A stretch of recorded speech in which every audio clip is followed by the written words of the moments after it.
Welcome to Love Brand You. I'm Sam Rafis, your host for this metaphysical show about faith and inspiration for you to succeed in all areas of your life. And as we do each week, we start out with our Love Brand You prayer.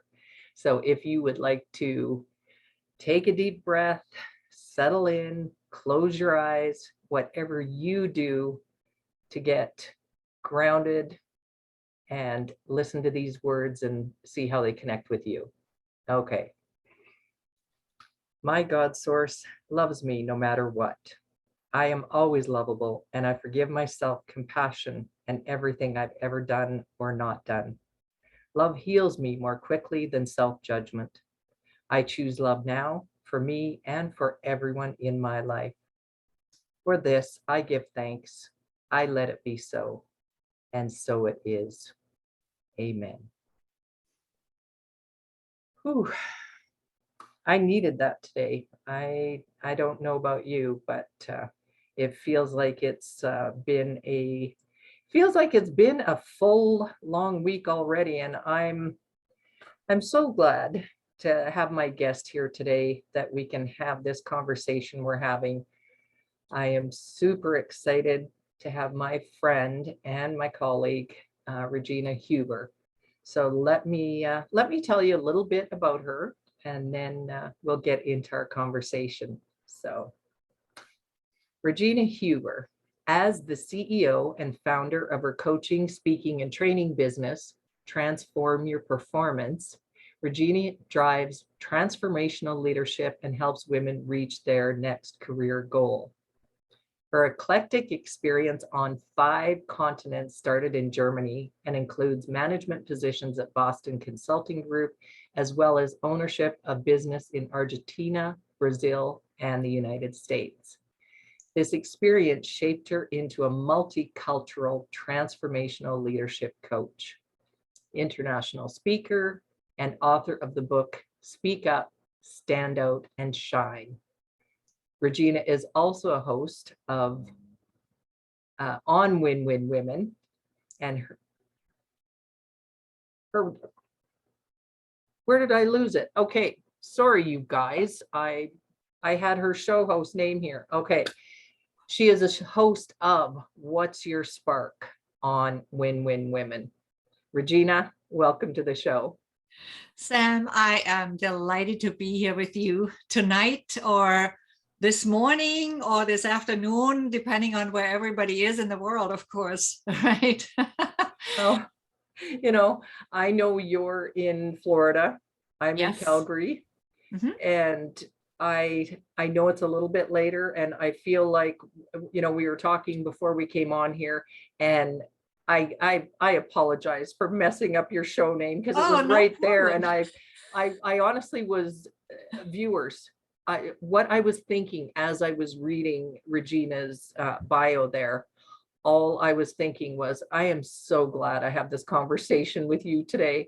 So we are talking about business consciousness and leadership.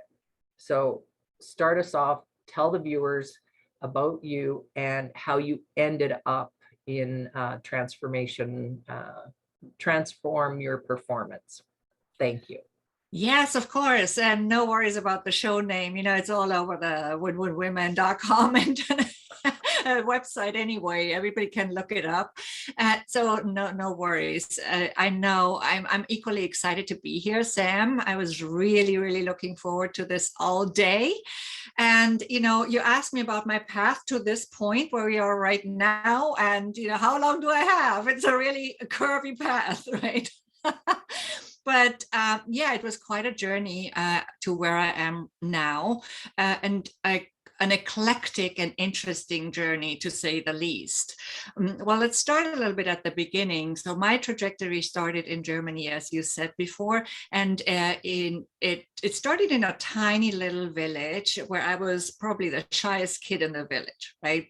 But somehow I made it to Munich at the age of 19 because I wanted to study. And from there, my journey took me to Spain and Portugal later, to Brazil, Argentina, California, New York City, to the African continent. You know, it's almost like this globe that I was looking at as a little girl when I was sitting in my room on a rainy Sunday afternoon and thinking, oh, I want to be in all these places someday, you know.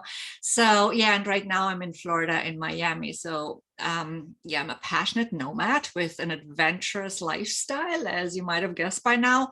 And this life, as I said, started in Germany on a farm in a tiny little village.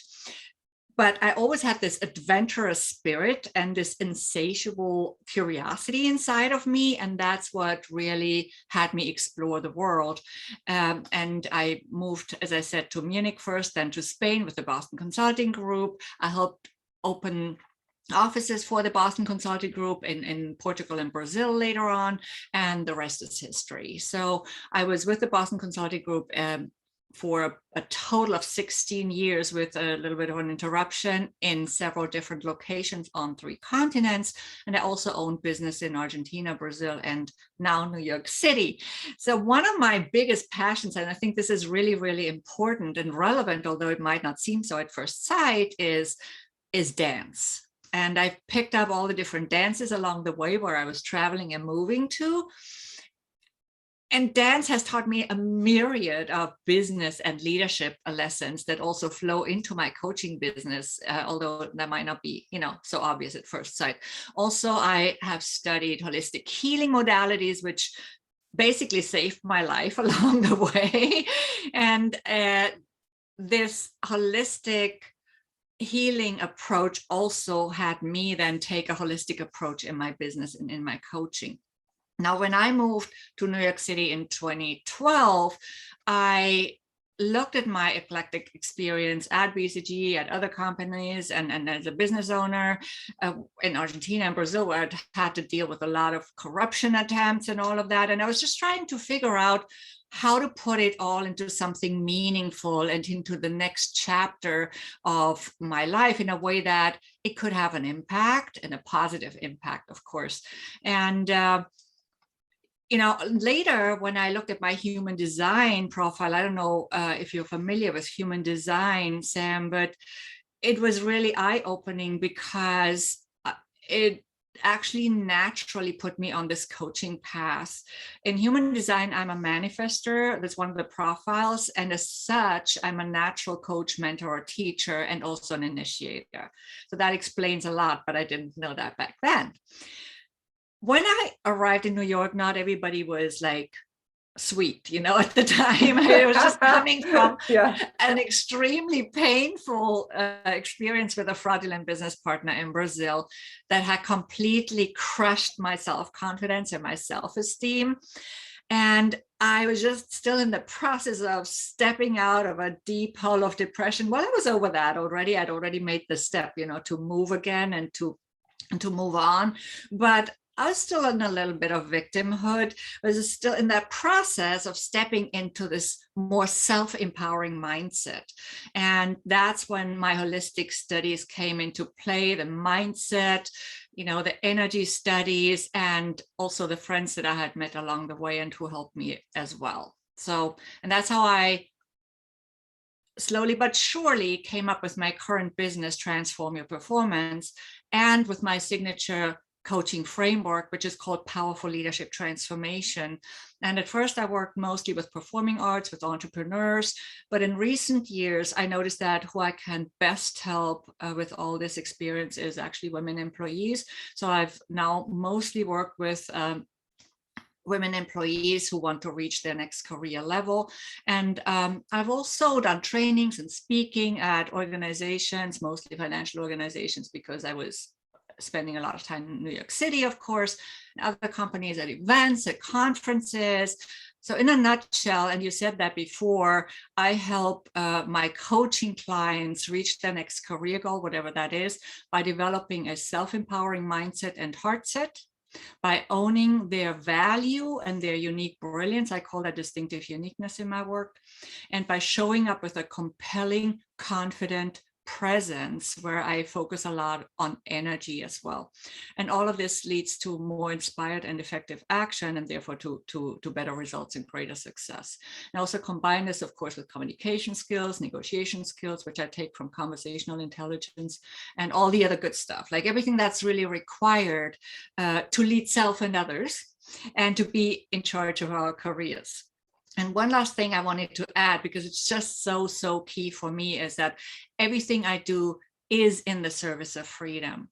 It's in the service of freedom to speak up, stand out, and shine. And that's why I made that my book title as well. I know it's a lot. I have so many adventure stories in my backpack. I don't know where to start, but I've also done some podcasts that specifically talk about those, where, you know, people always go, oh, and yeah, lots to talk about. I'm sitting here thinking, okay, if anybody who's watching the show, or those of you that have watched previous episodes of my show, you will be saying the same thing I am, that this is the reason why Regina and I connect. It's like that, you know, holistic body, mind, spirit. Regina, what could we say? We are sisters, or in another lifetime, or I just know that once I met you, I was like, this, we get each other. So Yeah, we clicked. We clicked. Absolutely. I wanted, like you said, there's so much we could talk about, but in these shows, we have such a short amount of time, and I really want to get to the reason why I wanted to ask you about a lot of leadership and consciousness is because when you and I were talking, and I was looking at your website and was taking a look at some of your blogs, you wrote an article titled, and let me get the name right here because I want to make sure I get it right this time, Moving into a New Business Consciousness of Love, Compassion, and Co-Creation. When I read that, my heart, my head, like it just resonated. And I read through your article, and I went, this is what I wanted you to talk about and share with our viewers. So take us to, I think, what made you first write that article? Like what was the driving force? And then I want to get into the questions that you pose in that article. Yeah, so I am seeing a lot of things that are just not going too well in organizations, right? And we always ask ourselves, why is this not going better? And, you know, and so I think it all starts with consciousness, as in all areas of our lives, right? If we own a business or whatever it is. So it starts with our consciousness, with our awareness, but also with creating the basis for a peaceful and co-creational environment, right? Where we can trust each other, because trust is key for success in all areas of life. And it's also trust in all directions, what we ideally should have, but that's not always happening in organizations. And I just think that's a shame, because we could really do a better job with that. So I started writing about this, and also even talking about love in this context, because you know, we think that business has to be something super serious all the time, and we have to compete with each other. And this is so ingrained in our brains that we just go along with it. But it's time to stop and think about this in a deeper way, and say, hey, something's not quite right. What can we do better, and where do we start? So that's really why I started talking about this. But it also happened at a moment when so much was going on just in the world, where all these different principles could be applied as well, right? It wasn't just in an organization, really. Yes. And that's for me, when you're talking about that, and I'm nodding along with you, I'm thinking, for me, Love Brand You is about everything in your life. And the reason that my tagline, transform from the inside out and make your dreams true, is to focus on that consciousness, subconsciousness, marrying the two. And that's, again, that's what you talk about. I want to get to the question, because we are talking about career women. We both Mhm. have our businesses. We're both leaders in our own small way. Well, not small way. We're leaders in what we do. So you posed the question in your article first. What if we could have corporations where all employees are respected, valued, and fairly compensated? What what does that look like or sound like for you? Yeah, so I won't, and everybody can read the article, of course, it's on my website, so I won't uh, repeat exactly what I wrote there. I didn't even go back so that we could have a better conversation here and add something onto it, right? So, well, if employees are valued and respected and fairly compensated, well, they'd probably get much more.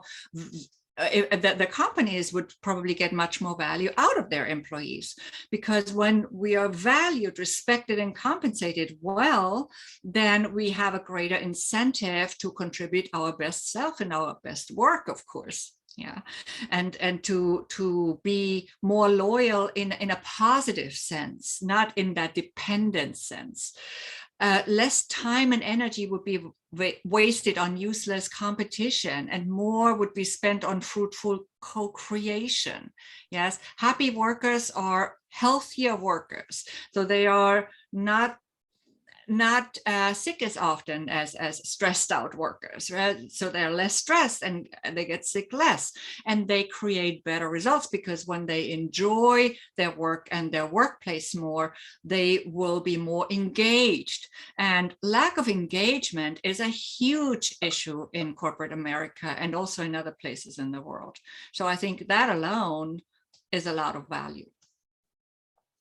Absolutely. And when you're working with an individual, how do you see them, or the, say, the client you're working with, implement, how do you help them implement consciousness and leadership in their, because that's, I'm in my discussions with you, I find that's why women are coming to you for that. So how does that how does that work?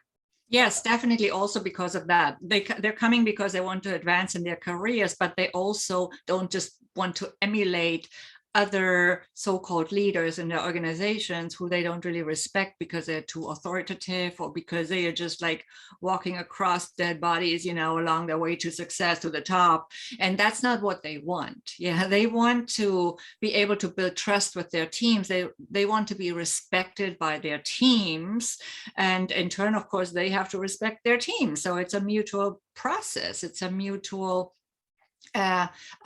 relationship, and we work on trust building, and with specific tools, with language, but also with behavior, with with all the different elements, including energy. Yes, because I really want these women to show up powerfully in a positive way. When I say powerfully, I always talk about inner power. I never talk about power over others, just to clarify, Absolutely. right? It's totally different. Power over others is imaginary power. It's not even real power. If you want to exert power over me and I don't let you, the power is gone, right? It's not even real. And so we always want to focus on our inner power and what that means for us, but also for those around us, and the good we can do with it. And I think, once you can really establish that trust, you bring out much more of the good in your teams. They now are much more open to talk to you about any whatever it is, right? And to also contribute more value. So we look at those different aspects, because they often come and say, oh, but this guy or this woman, they're just, they are just, so they're going to be promoted probably, but I don't really know why, because they are not the best example. I said, well, just think about this first. Do you want to get promoted at any price? because if it's about that, then maybe you're just not in the right environment if it only works that way. So let's try it in a different way, and let's have you that positive let's have you make that positive impact in that environment and actually stand out because of it. I love, love how you talk about the energy of that inner power. So how do you work with individuals in that? Because I know for me personally, once I started working with women in that way as well, and we're similar because we believe in that about the power of our own thoughts and feelings and beliefs. How do you, when you first approach that with women or other clients that you work with, how are they accepting of that? Actually, they're quite accepting because you just, you use examples, you use situations. So this is transformational coaching, but we work with situations. So it's situational at the same time. But then, of course, as soon as you work with a specific situation, you can take that to your next situation, to your next, and to your, to the rest of your life. And not just in the professional arena, by the way, and you take it with you. But we also do talk a lot about energy. Once you explain why energy is so important, everybody really gets it, although we don't talk enough about energy in business. But once you explain what that effect of using your energy consciously and what that does and how you actually have an edge when you do that, because not so many other people do, then they will get it. And I just give them some practical exercise on how to connect with their inner power in certain parts of their bodies, and they can experiment with it and they notice the difference. And I tell them to go into a meeting after doing this, and they say, wow, it's changed. Whether the meeting is virtual or in person doesn't matter. That's when the shift starts to happen. I love it, because when you get people to just try it, I always say that too. I invite you to try it and then do your own research or your own way of doing it and see how it feels. So how does that transpose to your clients? So what are they reporting back? Yeah, they are saying, oh, all of a sudden people weren't talking over me so much in meetings, or all of a sudden it was easier to get to word, to get to say something. I felt better. It wasn't feeling so icky, so they just that feeling better alone already has huge value. They feel more confident, and they notice that all of a sudden they are more easily seen.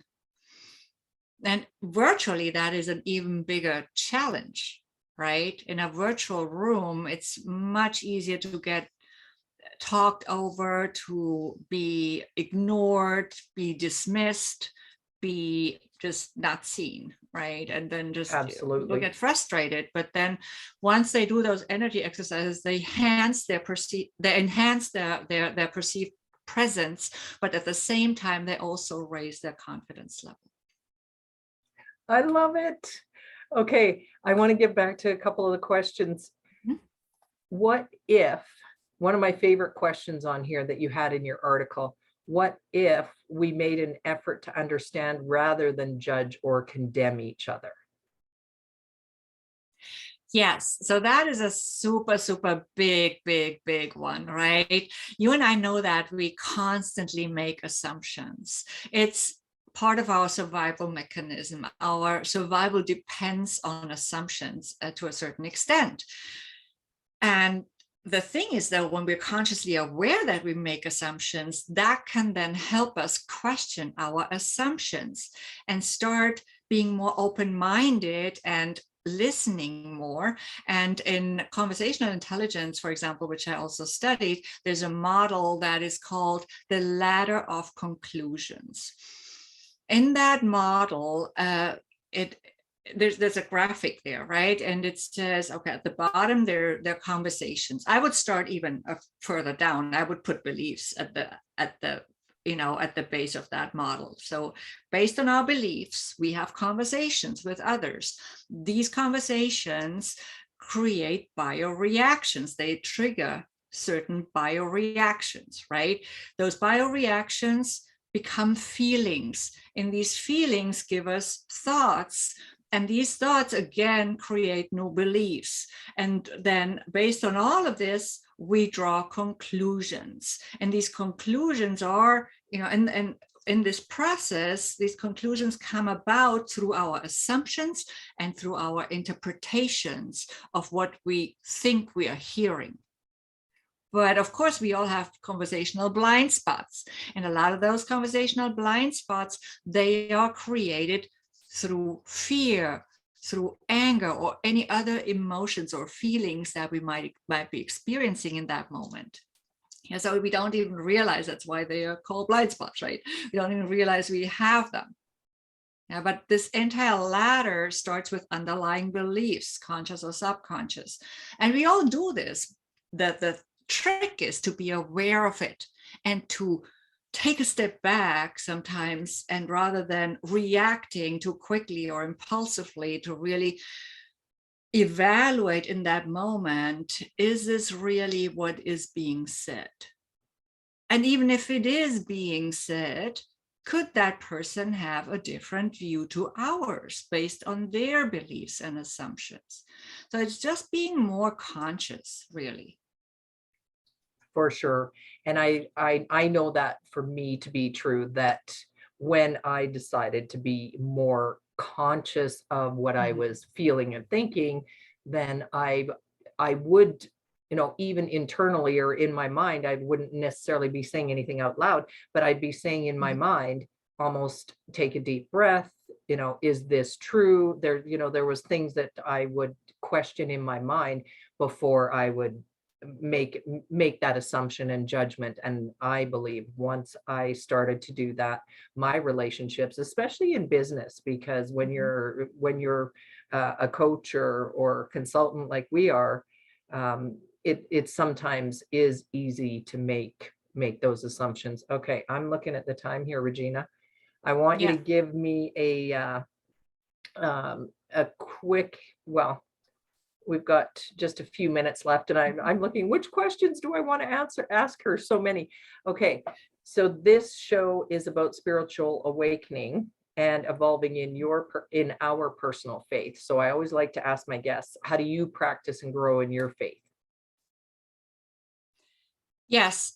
So for me, that is always related to a routine, right? So I have my daily mindset practice. I start my day with it: gratitude, sending love, repetition of statements. For example, I am statements. I also write out the core goal of my bigger vision repeatedly. I visualize my big picture vision, and I watch out for signs from the universe as well, actually.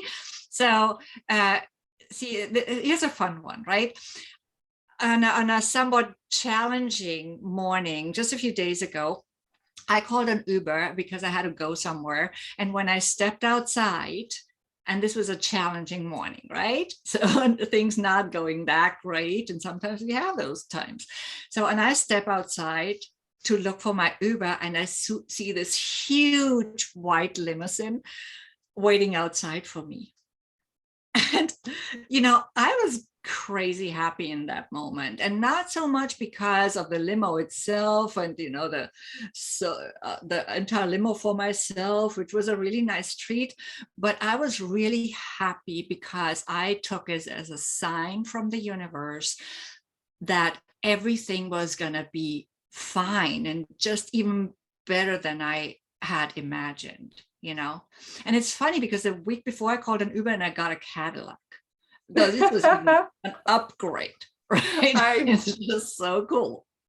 I love though. I look for signs and everything too. Okay, two things. How can our viewers find out more about you? And what words of wisdom are you going to leave us with?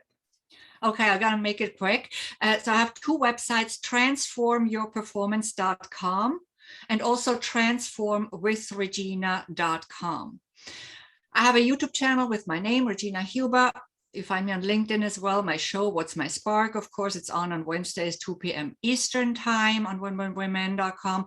And I have my book, Speak Up, Stand Out, and Shine on Amazon as Kindle and as print.